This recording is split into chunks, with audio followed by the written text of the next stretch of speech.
Lothar and Mitch, have fun with this one. Thank you very much, Sue. Here we go. Haven. Been a long time since we've seen G2 not ban this. I didn't say play it, because it's only 20 days, but it's been a long time since they've not banned it. Because obviously, as Sue was saying, it was a BO5 where they played it a while ago. But we did see they were capable. It was 13-11 that they lost it. Now moving into the pistol round of this one here. NIP on the attacking side. Oh, they're looking for an A split, actually. They've already got B as they push forward. About to meet right on into Mixwell. The Frenzy round. Still with the armor and the Frenzy on this update is dangerous. Artist distracting Mixwell. Picks up a double. And from below, never mind. Artist, he has to wait a while to get his first kill because Mixwell's greedy. He's picking all of them up. And 1-0 we go. One thing I want to point out quickly, and I'll leave this to you, Lothar, to explain if you feel like it, but we've got a Skye and we've got a Cypher. Now, I much prefer Skye with Cypher than with Killjoy. I feel like the ability to, especially the cages, to flash through those cages, it can initiate so many more fights. It's the same as I said about Skye and Viper. It's the same rule, basically. Viper creates space, and the same can be said about the cages from Cypher, but the Viper wall is just way more permanent, right? So you wall up or you cage up, then you pop the flash just right behind the wall, and you insta peek. And because you created so much space with the cage or with the wall, you're just so much faster on the execute because of that, which is not available with Bridge, an example, because he needs to have a permanent actual, like, you know, cover, and he cannot do that through Sage Wall, an example. So exactly. Yeah, it is a cool feature, that's for sure, and this is why I like the Icebox Viper Skye combination. But by the way, what I want to say about this one, the execute from NIP was actually pretty good. They went through that mid to B to A rotation, but they didn't hear Mixwell at all. They didn't know that someone is still holding like double A. They just run into a crossfire. It was quite unfortunate because the sound that was not made by the opponents paid dividends for them. Yeah, I think they even did check it, and Mixwell just wrecked them as well, which was interesting. Oh, the spray from Zeke is good for the first. He's in a little bit of trouble on the side there. Backside of Kukos just gets rushed down by 4 players after ducking under hell. That is, or under heaven, which is hell. This is going to be a 2-0 for G2, starting it out with 0 losses in this round. So a clean bonus round about to come up. I'm really interested in you know, international lands once they start happening after we get rid of COVID, because the difference between NA, Korea, and Europe is just so big in the meta game and how people approach the game and so on. And I just really want to see who will be better, you know? Because I like the way Europeans play, less duelists, more utility based, and it's kind of like, let's say, less selfish, right? And a little bit more reserved, I guess. While NA is just this all-out brawl, which is also cool to behold and probably more entertaining to watch for, you know, a viewer that just likes, you know, pew-pew. Possibly oversimplified on that one. Yeah, but, you know, I had to make a point, right? Because it's an execute. I'll give that to you. I'll give that to you. NIP, 5v4. G2 want to come back in. The B site is very easy to take if you just plant the spike and go mid. That's why they're taking so much control outside of A. They want to force the fight there. They know that as well. G2 don't have the best of weapons to take kind of decent range fights. So once this smoke fades, you know, Artis... I don't know. Okay, he's got a bulldog, so he can actually take a decent fight on range. But he's the last one alive, so he's got to do. Oh God, the headshots! If that's a phantom, to both. If that's a phantom, he's instantly in a 1v2. Yeah, I hate bulldog, man. I really do. It's such a weird, odd weapon that just deals 115 to the headshot. You need a body shot to close it up if you're within the 15-meter range, but at the same time, the fire rate is just abysmal. I feel like the only way I can use Bulldog is by ADSing and bursting. But what I wanted to point out, in the analytics, when you see NIP playing this free, you know, matches on Haven, they actually do execute a lot on B. And even though they have that experience, the post plant on B is such a chaotic and unorganized mess, as we have seen right now. They were just going back and forth on the B, and they had to pay attention to 4 different directions. It's such a really mess of a hold when you're on B. I hate it, and I hate to see teams actually play that side. This is why most teams actually avoid playing B. if you're NIP right now, you're getting a lot of information up on A short. You've seen A long is clear. You know that you've got that secured. Where do you move from there? Oh, I didn't even notice. Now they've got the camera, or maybe this was always the case and I just never picked up on it. But the camera shows the color of the team when it's activated. Does it? Did it always do that? The top left, didn't pay attention. it's showing blue on the camera, and I just saw the one on long show red. Yeah. So we know that's NIP's cam. It was always like that for sure, because now I see the two different colors as well. Yeah, I don't think I ever noticed that, but that's good to at least be able to tell when it's activated whose cam it is. NIP are rushing in towards the seaside either way, and you can see that Pip tucked in the corner. Ooh, he's just about dodged that aftershock. It's for the backside. It's to deal with that player who's getting shock darted or was being shock darted. They try to follow one to pursue him. Both kills go their way instantly as well. What a good entrance. Holy crap. He just sprayed him down as he was trying to retreat in the backside. Got him in the back plat. Now you've got an, I wouldn't say easy 5v3, but a nice advantage. And I'm not sure about that rolling thunder. 5v3 and just burning a rolling thunder in a situation like this? No, a little bit odd. Nothing. Yeah. It's just a gamble and no follow-up as well. So this was just basically only used to delay an attack, and probably in mind of Akukos, if they got hit by it, they have to go back. And they will not try even defusing. Still, a little bit awkward to use. The thing is, Breach has such an expensive ultimate. That's another thing that is really cool about Skye. Her ultimate only costs 6 orbs. So you're gonna have that very often. Boom goes the... Unfortunately, it's not dynamite. It's Radiant, I suppose. Although it still boom. rhymes. It would go more like... Because it's getting absorbed, right? I don't know if that's the exact noise it makes. I wonder, you should get like bonus points if you can plant it on C so it hits some of the Radiant on B. You get a 2 for 1. I don't think that's possible. Even if you plant it in the edge, it shouldn't, like, the range of the spike is exactly the same as the range of the footsteps, so I can actually check on the minimap. But you know what? This game is unrealistic because in real life you could plant that anywhere you wanted, not just on the spikes. Oh. That's my issue with the game, not people summoning walls out the floor. That makes perfect sense. Imagine the measurement of winning a game would be the Radiant stolen, and you can plant anywhere. That would be really interesting, wouldn't it? Please, yeah, that would be too much to handle, though. Definitely way too much to handle. Whoops, here we go. A little bit of a tag up from JD's. Not actually able to connect it fully, though, even though that player was pinging. They're going to rotate now after causing so much noise, but I don't know how convincing that fake's going to be. They throw their own smoke into the choke point, so they could be pushing forward. It robs any information from the hands of G2. They've still got 3 players towards C, but they're quickly rethinking that strategy. And when Mixwell's still having a dash up, this is the danger of not taking the A control earlier. He's got everything to work with. Now the cage goes across, so they can cross over, but he's just worried about anybody getting out to long. Can't dodge the paranoia. Gonna be... Oh, no! That's all because of the paranoia. He couldn't see exactly where he was going. Quickly dashed to try and get out, and instead, it cost him his life. That is huge, as now we get a 1-man advantage. Whew. And... Alright, let's talk about Micro later, but this is important because he also lost the operator, which is such a huge blunder to the economy. Now Akukos initiates the C push. 2 flashes gone, planned for long. They have the entire control, and in the meantime, look at Rhyme. He's just taking the map control in double dose. He has the guy on the double dose. He almost whiffed that. Patek and Artist in CT have to retreat. They have to get that operator. I think they already got it. Yes, Piff is standing in heaven with the operator from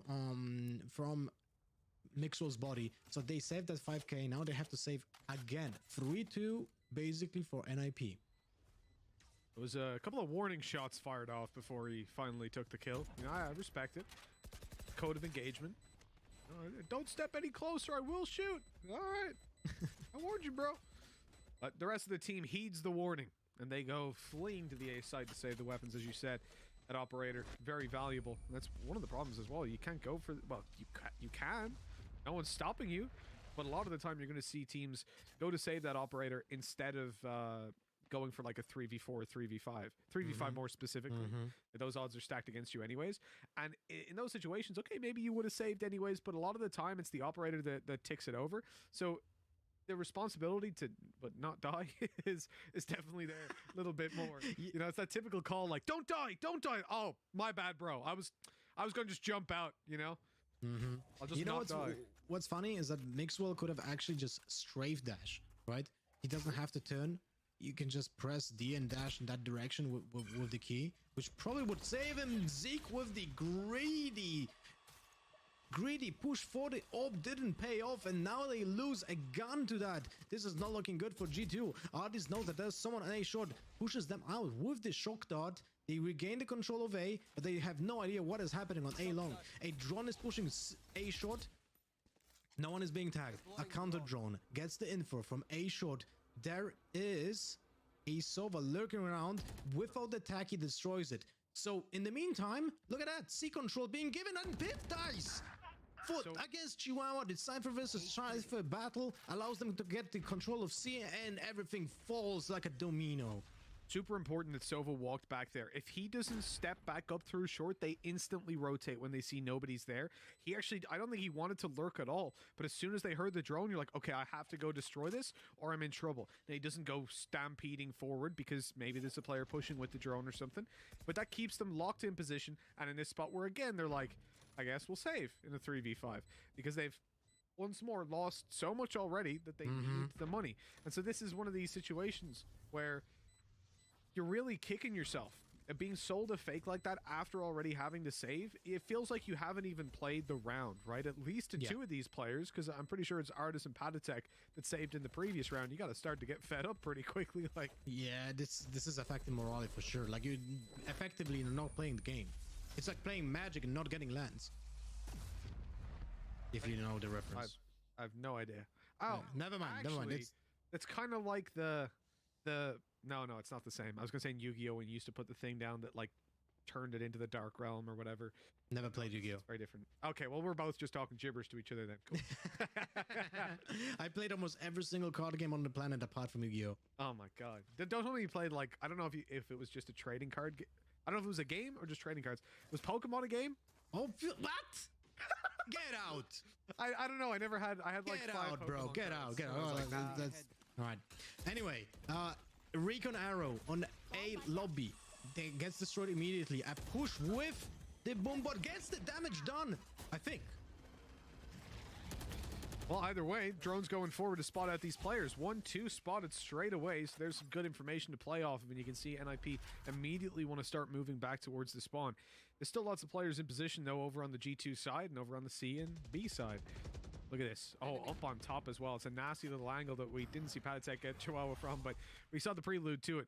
As he takes him down, now the rotate comes in towards the C side. 2 players, 1 for B and 2 for A. Everything's working out nicely for them. For G2, it's more or less just a waiting game. One of the things we saw was a much more passive approach from G2 on the previous map than what we had sort of been accustomed to. But here on Haven, they've spent a lot of time presumably practicing this map and getting ready. Oh, that push from Rhyme. Very risky, but he gets the angle. Wow, this could have actually been huge for G2 if he gets that one tap and gets the Phantom back. But now they're on a disadvantage. 3 versus 4 retaking on Heaven is just a horror story. Better than 3v5 though, so a chance they actually go. Oh no, Piff! Oh no! Why did we watch that? Oh, the poor guy. Well, he's whiffed the whole mag of a Bulldog as the spike is going to be planted. I presume that was close. Rhyme swinging wide to provide the cover. JD gets the kill. They know the Patatek is still there. They do. Look, he's coming out pre-firing it. Akukos, there is absolutely none. No mercy, as the name apparently stands for. Mixwell! He dashes forward. Happened? I think he completely whiffed mechanically, but it's still... Wow! Oh my God! What? JD's down! 1v1, Mixwell with it all on the line. They need this round. Up above he goes. He knows the player's on the left, evidently. He's waiting for an angle. Misses the shot. Out it comes again. Time's starting to really be an issue, but Mixwell gets it done. All 3 kills, the clutch and the defuse. What did I just witness? I was just, putting doubt into that operator for the previous map and in this map, right? But right now, Mixwell just won on the back of that operator, although it was awkward. Like this dash forward here could have been maybe a fat finger or something, but that second kill on Sova was beautiful. The only thing I can question here is why Kriya peaks even that. There was absolutely no reason to re-peek this. I guess right now he's thinking if he gives him enough time, Mixwell's just gonna like pre-fire the corner or something. I'm really not sure, but how do you pre-fire the corner if you hear the position of Mixwell, because he heard that, right? Yeah, true. And he didn't defuse, so you can actually play a little bit of time. Did he? We don't know if he had the utility to make the shadow step. I'm not sure about that. But in general, I felt like it's that peak, the last peak where he died, was really unnecessary, and he could have played a little bit of time. Just so heartbreaking, though. I think I wouldn't even put that on Korea. I think in those 1v1 situations, it's so hot, you're panicking so much. It's more so the fact that we have everybody trying to face Mixwell. And I'm going to tell you, 99 times out of 100, he loses that round. Like, due to time alone. Even if you peek him, you probably kill him. You probably win off time. But in this one instance, he wins it. And that's where, like, minimizing risk definitely comes into play. But at the same time, I really can't blame Nip too much for that one. That was just crazy from Mixwell. I mean, that kill on Sova shouldn't have happened. That was such a quick scope. I don't think he even went into the into the scope as well, which makes the shot a little bit random, right? Because there wasn't the full animation, unless the spectator mode just didn't show it correctly. But in the meantime, there's a huge execute and a rocket to the face. Artist dies. This is his demise, but JD unfortunately falls back. Now it's 10 seconds left to plant. 10 seconds left. Crossfire, man. NIP are out for blood, out for revenge. They've got to... Oh, hold on. Patatek's come up behind. They didn't even spot that one coming. He's in with a double, and now it's danger time for Rhyme, a 1v2, as he's got to try and win this one out, and it's so close. That spray transfer with a Phantom, definitely doable, but Patatek's flank was too powerful. Picks up the operator, and that is going to be a 4th round for G2. They are starting to fire up a little bit after that previous one. And we mentioned on the first map, you know, G2 is a team where if they get confident, they are scared. Well, they usually come confident, but if they're if they can manage to really feel like they're the dominant force and get that momentum behind them, you're in so much trouble. And right now, after that Mixwell play, morale is higher than ever. And you know what was the crucial piece of the puzzle here? Patatek was allowed to get that freebie on Korea because he teleported through the trap on A lobby, and that was a crucial lack of information for NIP that someone did actually cross the A lobby, basically killed Korea. But maybe he should have been more aware that, you know, they know that there's someone playing Omen, and also Raze can just jump over it as well. So it was an awkward round for NIP, and ultimately that death on A shot after the teleport was the domino piece that started the crumble. I'm still caught up on that Mixwell play. That was gorgeous, but for NIP, it's certainly anything but a beauty to be losing. So it's the domino effect, right? You lose that previous round, which then sets your opponents up to take it in the one that we just saw. And now things start to spiral a little bit. Pith got spotted backside. He got naded. He gets the player that spotted goes right. His teammate goes left. Pith's not even looking the right way. Can't blame him. But it's going to cost NIP. Or no, it's not. It's not going to cost NIP. It's going to cost G2. Recon goes through, spots a player. They can't spam, but Artist can. Kukos goes down. What? Oh my God! How does JD survive that? Knives to the face. They're giving him a haircut. He's gotten some skin off his nose, but he's all good to go. Zeke now coming in to try and recover something. That spray was a little awkward. The blast pack almost gets him, but JD was there first. JD has officially dialed into the Matrix with that play. Mixwell just missed his shots. And that's about it. Look, the dash to confuse him. He changes crosser placement. And Patatek also waited it out because he knew Mixwell has him. And this is why he didn't peek first. But unfortunately for G2, Mixwell missed like what, 3 or 4 knives before he died. Then that was the trigger for Patatek to peek out, and he peeked into the spray transfer. Unlucky run for G2, and now they are on the back foot with the inferior utility and equipment and the hardware. Everything is just basically inferior to G2, sorry, to NIP. Although they do have the 900 operator. Bucky. 900 operator. That's a new accolade for it. I mean, you know, you're looking up to 11 meters. It's pretty good. Outside of that, I don't know so much. Yeah, I mean, it does insta kills, man. Even like up to 12 meters, 13 meters, 40. I'm not sure if it can deal. I think it's 15 meters max, if I'm not mistaken. I'll have to actually check it. But it does lethal damage to 15 meters for sure, which is nuts. With one shot, I mean. Zeke's in a bit of trouble here. Just a classic in hand. There's players up behind him, but they're still clearing it. Round the corner they go. Well handled by NIP. They'll get the side control in the plant. And with the damage done, the weapons that are in the hands of NIP, it shouldn't be too much. But Patatek, he's already practicing for the next patch. Remember, the Marshal's still working the same way as it did. No, Korea! Oh. So I thought he's teleporting on the Haven and he was actually teleporting underneath it. Yeah, Korea was going down below, but either way, nothing to worry about when the guy gets spammed to death through the wall. Mixwell left now in the 1v4. Gonna be a pretty tough one to make work. He tries to pick up that operator, as you put it. We'll see if anything's going to come of it. I think Korea's within that 15-meter sweet spot, but look who's even closer is Rhyme. He uses the wall as cover, as his own shield. Peeks out after the shot, eliminates Mixwell and puts 6 on the board. For NIP on the attack, I'm feeling pretty confident right now. They're looking really good. They lost the pistol here as well, so their buy rounds have just been solid. And the only time that we've actually seen G2 pick up those rounds was on the A retake, where Mixwell had an insane clutch, and then another round which was pretty repeated. Patatek, right? There were 2 rounds in a row. Yeah, it was the flank, exactly. Yeah. Yeah, so it was like on the back of Mixwell having a 3k retake, 1 versus 3, and then Patatek just getting a very important double kill that ruined the entire boss plan for NIP. Other than that, they don't really have much success. So, but remember, this is Haven. This is actually a little bit more favored to the attackers. So it's not done yet, especially when you get a triple kill through this smoke. What?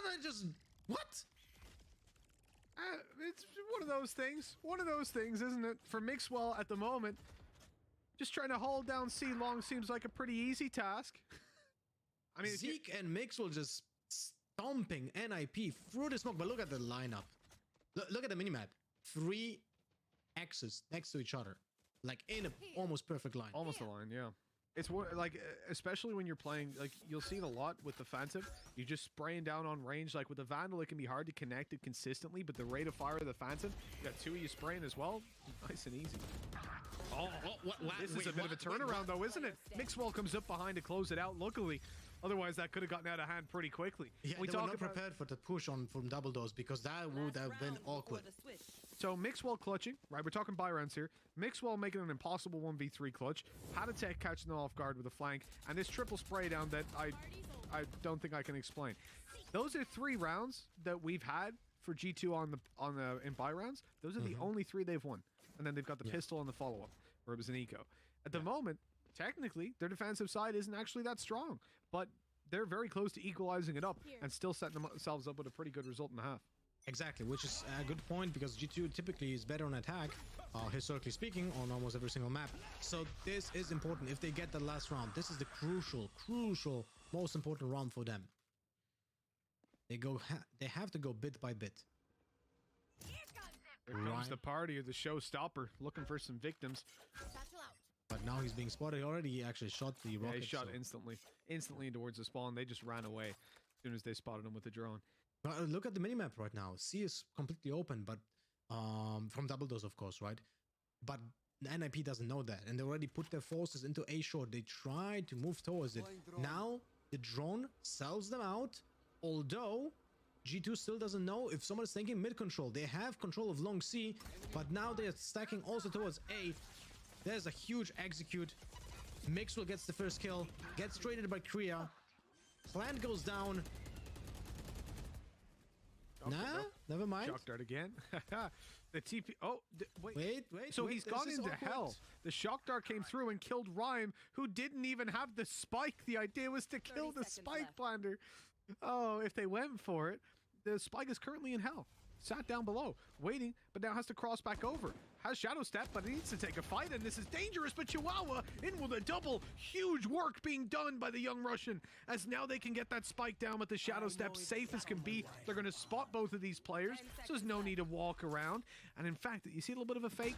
Cypher runs up the stairs, so they think he's coming from heaven, but they're both going to come from down below. I don't know how well that's going to sell, though. Okay, Korea's on 11 HP. He's in a lot of danger, but it's Chihuahua that needs to take the fight. He falls. Korea down to a 1v1, and he gets the headshot. Korea, phenomenal stuff to put 7 on the board for NIP at the half. He redeemed himself because he didn't get any kills from under heaven when he had the angle. It was Chihuahua who bailed him out. But right now with the 11 HP clutch, he actually pulled it up. But I have to point it out. When the paranoia happened and Chihuahua was blinded in the corner, it was Kriya's job to peek first to save his teammate. And he didn't do that. He actually baited Chihuahua to die first and then get a peek and kill, even though he only had 11 HP. So this was a very, very lucky round for NIP right now. In a way, though, it feels deserved. You know, I could almost see them up on that 8-round mark, bump for the big plays coming out from G2, but that's something you can always rely on. Don't pay attention to the scoreboard colors there. It is G2 on the attack now as they look to move up through C long, at least at the very start. This is where they're applying pressure. There's 3 players here. Going to take the orb and run on away. It's Mixwell looking for those precious knives to be coming through. I haven't done too much for him, actually. Have they done anything? I mean, he missed like 4 of those on B. Yeah, well, yeah.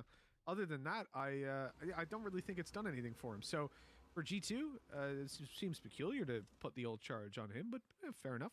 I would prefer it on Zeke, definitely. But right now they have look at the push. Look at the push for the double dose.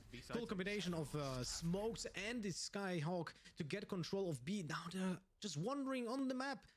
Everything is just being controlled by G2. Look at that lurk, I would say. Lurk, I guess. Pith might as well be AFK there. That's something you see in your ranked games, not necessarily in pro games where Pith almost good for a double. Good damage done to Chihuahua. Now the retake for NIP is going to be frustrating. They get back in here with it planted open, but the attempt at A side control, JD, doesn't get them both. With him falling, this becomes very difficult to hold on to, and they just fall like dominoes. Mixwell, good for 1, good for 2. Over to the Ghost now, looking for that 110 headshot. Dashes out onto site, but it's being stuck, at least for now. Almost the full way, but down he goes. Mixwell with a 4K to put the pistol round in their favor yet again. And now, looks pretty reasonable that they gave him the ults, because he's going to try to maybe even pull it out in this round here. I don't think against an eco, right? Because even if it's Depends, of course, yeah. Right, I don't think the NIP will force, even if they will. Those knives are not really that much better than just a Stinger or Spectre in this case, I would say. He goes, look at that. He's allowed to play a Phantom with full buy. This is actually really important for the economy and can get a little bit snowballing. Quite interesting too, especially because you've got the escapism. Playing with a Ghost and a dash seems pretty reasonable, right? You take a fight. If it's not favorable, you get out. Sure, the same thing can be said for the Phantom, 100%. But the problem I have more so is that farming ultimates is very important in this game. Ult orb charges are so impactful. So if you have the ability to give your teammates a rifle and they can then fire, like Zeke, for example, right? Okay, you won't be taking initial fights a lot of the time, but it would make a little bit more sense. But all right, fair enough. Gonna give the plant over towards Patatek. He's got himself that little charge. And for G2, holding off against retakes should be relatively easy. They've got full C long control. And if you look at the spot where it's planted, it's important because they can only defuse it from one half. Right? They can't go all the way, like if it's planted at the end of the default, there's a big circle they can be in, whereas there's a box blocking half. The side, JD with a double tap after tap with the Sheriff in hand. Kriya caught out in the open, not going to do all too much for that one, but Chihuahua, we've seen what he can do before.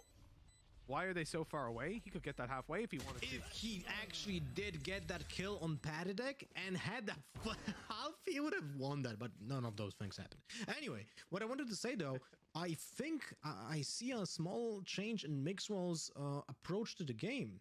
We often see him being an operator player on attack as well.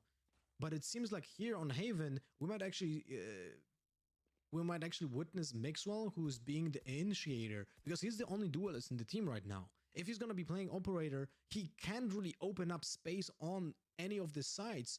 So he is very much needed right now, so no one else has like the potential movement that he has. If he's going to play operator, this might actually be detrimental to his team. So let's pay attention to that if he's actually going to go. Because right now, him having the dash on side will be instrumental for a lot of those rounds to be successful.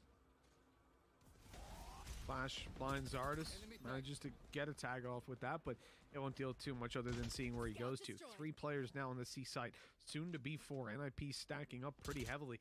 This is a full buy round for NIP, but G2, they've got mostly rifles as well. They've actually invested quite a lot, whereas Artis, for example, he's going to stick on the Spectre. I think they've got 3 rifles, maybe 4. I think it's a Bulldog and 3 proper rifles, real rifles.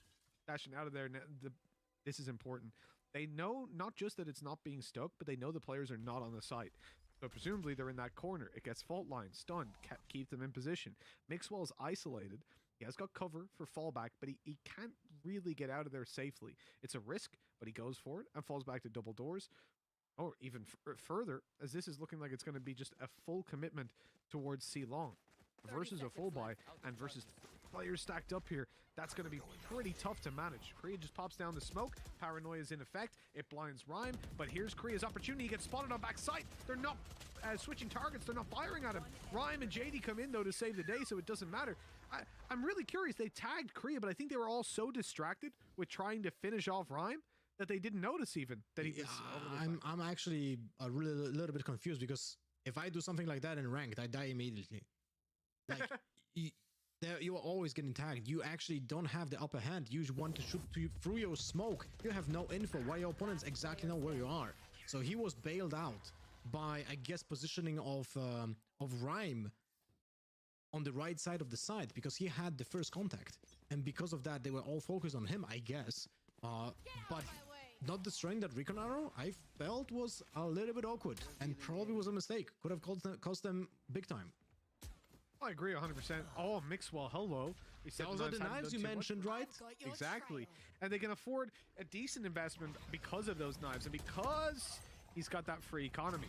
Another kill for him. The spray down from Makukos going to deal some serious damage, but not enough to take those pesky knives out of the game. They rotate towards the A site. There's still 1 player on the back. It's Rhyme. He wants to swing and catch a couple of players off guard. He goes in and takes down Patatek, but the trays are quick. And they're clinical. Korea tagged on his way out. The camera completely gives away his position. He runs to site. They know where he is, but Pith wasn't ready. They were trying to both watch the right side. Luckily, Zeke's able to save the day. And we tie things up here. Getting, you feeling another 5 overtimes here, Lothar? I don't know. This seems like actually G2's show right now, to be honest. And it's how do they look on the economy? Well, actually not that great, which is interesting. This is really interesting. Look at that. Only 3 rifles, sorry. But 2 with small shields, while NIP also is in a bad spot. But they have a Guardian, 2 rifles, 3 rifles if Korea buys one, and I'm sure he's gonna go for that. So this one actually can be a round for NIP. I feel like this might be the closest one, because they always dealt damage to G2's economy every single round. The most important thing really is not just the weapons that they have, but NIP have both the Showstopper and a Hunter's Fury to play off of. With that, the value increases massively. They're very close to getting their other 2 ultimates as well. So, an ult orb or a bigger performance could definitely change the tides there as well. And again, please ignore the colors on the scoreboard. The G2 are showing up blue, but they are on the attack. Just a thing that happens at the halftime for some reason. Those 2 players are spotted, on A long. They're spotted falling back. Obviously, they could be back out there peeking. So G2 are going to be a little bit cautious of that. It does look like they're going to be fairly heavily stacked towards the A side at this point, though. No one was actually blinded by that. So they still proceed to go because they didn't hear anyone peeking with that flash, which kind of tells them a story. No one else is there. Exactly. In the meantime, 3 people standing all day. Yeah, this is the thing. They know that Sova was here before, so using up Sova utility isn't that telling, and they're about to spot this out. There you go. They know they're all here, but they've left the site. They were looking to start a rotate early to B and C site, which leaves it open for that spike plant to come in for G2. Hunter's Fury doesn't need to be used yet. That fault line is massive if he manages to catch anybody, but it's not going to quite work. Ryan with a double. That is massive. 40 seconds left. Spike not planted. Mixwell tries to open up space. He wants to push in, but JD shuts him down. And a 5v2 now. Spike finally gets planted. Ryan got another nade, remember, because of his ult. And the round's over and done with. The G2 show, well, that was the showstopper that ended it all. That was such a cool piece of comboing the ults. Yeah, I'm not sure if you just kind of saw it. But the way JD used his ult was on the default spot, while Rhyme knew exactly where the ult is being used. So he used the rocket in a spot where people would have been pushed out by the ultimate from JD. So he basically can shoot it just blindly because everyone will be either on this spot or the other side of the side next to Graffiti. So a very cool play by both JD and Rhyme. Good combo. I'm a little bit though surprised that Rhyme with the second grenade didn't try to stop the plant, but he was so worried that someone is still standing on long, he didn't want to peek from the window because he was low on HP. Yeah, and I guess the idea there being he nades long and then he can peek out without worrying about long at all. Exactly. So he can at least support his teammates for anybody that's coming up through short to try and retake a fight. Get a crossfire. Oh, Zeke with the greedy pick for the ult, but he was being backed by Pathetic with the spike though. Imagine that being told to the opponents if he gets killed, but that didn't happen. The thing is for Zeke, I think this is definitely worthwhile because he is just one away from his ultimate. So dying in this round, which is likely to happen because it's an eco, means he has it for the next round for sure. Nyx will shut down, trying to open some space inside of Garage. Patatech wants the plant desperately. It will only help with a little bit of money, but what? Oh, did he just, he came off it and got a double, a Kukos, to finish it off nice and cleanly, but that is massive. This was looking like it was going to be a clean round for NIP. I actually thought the colors had swapped in the kill feed for a second because of how quickly that happened. It looked like the rifles were the ones doing it, but in fact, no. 3 players dropped when you're full eco? I'll take that. That was, if I'm not mistaken, Pathetic was planting, stopped planting right before the Rolling Thunder, or was that fault line? And that was a Rolling Thunder. And he got a kill from double dose and then the other peak. That was insane with a ghost, so he had to hit double dinks basically on both players. Yeah, exactly why I questioned whether what I just saw I actually saw. It was just sheer mayhem. But yeah, for NIP, 10-8, position in G2 where you have to really wonder if you lose this round, where's the morale at? You know, you're probably going 12-8. You're probably going to have to give up a lot of space. This is where they invest. This is where they commit, rather. And by invest, I don't just mean the weapons. Obviously, they've already done that. We're looking at that ultimate on Zeke. And I'm waiting to see exactly how this one works out for them. Zeke's going to be moving up through... Oh, no, he's going short. Might be caught by this cage. This could be the ult taken out of the round straight away if Chihuahua goes out for an aggressive peek. It doesn't look like that's going to happen, though. The flash... There goes the Seekers. ultimate. Those are the Seekers, and he's just destroyed them. Got taken down, but that's almost a worthy trade. They think as well the A side is clear, or they know, because the other Seeker went behind them. So that player's obviously towards the B site, so they're free to just go and plant that spike. They also planted a non-default spot, so that arrow, even though it was late, it wouldn't have not hit anyone. And now they have full map control. Does that seem like NIP was just gonna save it? Might be. He had some steps. If dropped, do they still save? Time is fairly low. I'm curious what has made them do that, though. Because if you look at the position, like typically if you have a Rolling Thunder, an Orbital Strike, a Hunter's Fury, something like this, you'll decide to save because, okay, it's not really worth going out for and losing the money to.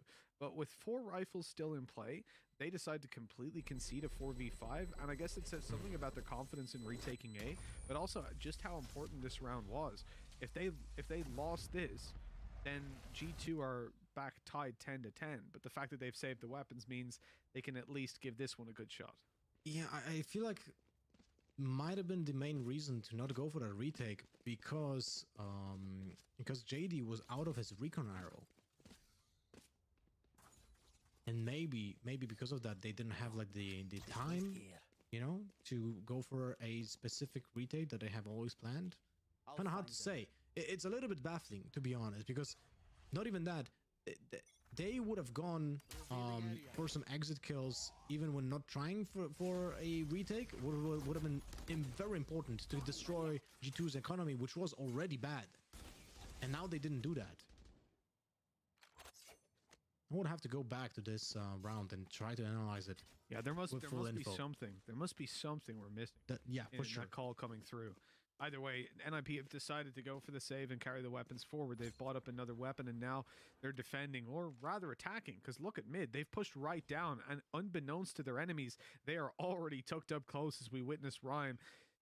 I mean, holding this position is probably the best idea for now. They've heard the ult orb be used, or be taken, or started to be taken at least, on C long. The question is, what do they do from here? And that decision making, they know there's players on C long. They have no idea about outside A. Mixwell falls. They think this is a C push, but they're very wrong. Now spotted out, they know these players are on long. The flank begins very quickly. 2 players right behind. All JD has to do is buy some time, and that's massive. Spotting them out with the tripwire. JD swings through to try and find the final, and the stab in the back from Akukos secures it. 11-9, and an absolutely huge round for NIP to win. Wow, what a round. And the courage of on Chihuahua to actually get that pick on Mixwell. I'm a little bit surprised that Mixwell just went for that solo peak on C, and dying to the Spectre was very detrimental to the round. Basically, then I don't think it was necessary for Chihuahua to go for that second fight, but he won that, and because of that, it essentially won the entire round. Because even if the A hold was failed by who was that? That was Korea. Actually, JD probably. It doesn't matter. But even if they would just not hold A, they had a 4 versus 3 retake on A, and which one I'm 100% certain would be happening. So Chihuahua, basically with that first blood and second blood, won that round for them. Just for you guys at home, this is a G2 tactical pause that we just saw going up on our screens. They are feeling the pressure. It's very rare that you see G2 take tac pauses. I mean, I remember going months at a time. That's not even a joke, without seeing one. Mainly because they were dominating everybody so aggressively. TP to back side. That's almost a bait, but Chihuahua, well, he ends up falling for it. Now Korea spots nobody else pushing forward. For G2 at the moment, they're just slowing it down, waiting till the utility was popped up, and Korea taken down backside. This is a very solid start to the push for G2. Plan should come through, and it's a 2v5. About as quick as you like, that C site falls. G2 just... Or, sorry, NIP just going for the save again. Yeah. I mean, 2 versus 5, I don't blame them in this case. There's nothing to think about here. Especially since they're on... let's say their economy is not the greatest. Right, they have 1k and 3.5, so Rhyme will be able to drop if he doesn't lose his armor or loses utility anymore, which I'm most likely certain he's gonna save. So they will have a full buy on everyone next round, which is important. Now, when it comes to G2, I really like how they played. Mixwell was peeking with the Tiger at the same time, and because of... Shot in the back from JD, I like it. It's almost like a little bait, you know. I'm up here.